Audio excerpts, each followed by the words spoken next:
The kind of pressure from the authoritarian regimes in the Arab countries are so are many, and it was, for example, I can give some examples.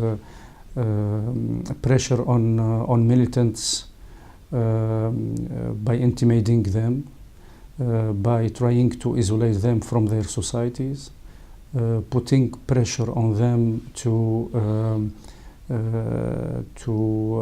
abandon the work on human rights.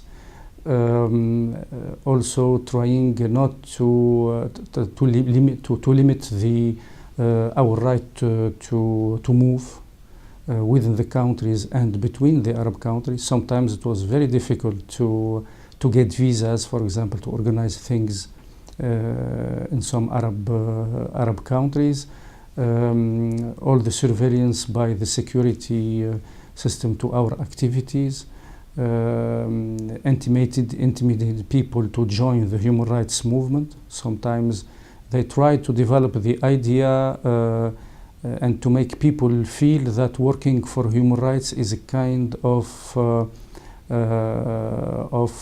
crime. It's a kind of crime, and people were really afraid to work for human rights organization or to work for on political issues. Another kind of pressure, putting a pressure on, for example, on our partners, trying to isolate our organizations. Sometimes it was very difficult, for example, to organize things with the universities, with research centers. Another also isolating us by, for example, trying by not allowing us to use the media. At a certain time, there was a kind of blacklist of people. I think for 4 years or 5 years, I was not allowed, for example, to use the media and to be at the TV, for example, the national TV.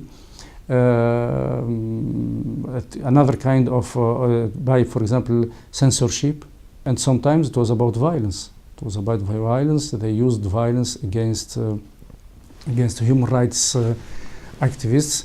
When my father died, I remember my father died in 2005, and in the cemetery, the police, the political police, security police was at the cemetery, and they are surrounding the cemetery, and some people were not allowed to come to our my family house. It was a kind of in a village. The village was surrounded by police, and it was for them. It was kind of security. It was many kind of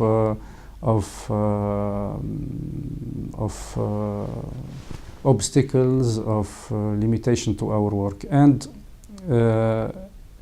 this gave us also the opportunity to be creative, because I think that one of the main results of oppression is to make people creative, to make people try to explore all the ways to resist. And we did many, I think we developed many tactics, and we trained people on how, for example, how to use, for example, parallel methods to communicate, for example. I remember when they decided to close all the Tunisian League for Human Rights offices, and I was Secretary General of one of the offices of the Tunisian League for Human Rights on a voluntary basis, of course. And the idea was to use email, to train all the directors, responsibles of these offices, to train them on how to use email, to network and to communicate between themselves, and this was really very, very useful at a time. I remember it was in 1999 or something like that. At that time, using email was not something familiar for people, and this was a kind of resistance, and we succeeded to create a kind of communication, parallel communication, to overcome this problem. I remember, for example, working on training people on how to monitor and to document human rights violations in a very hostile environment.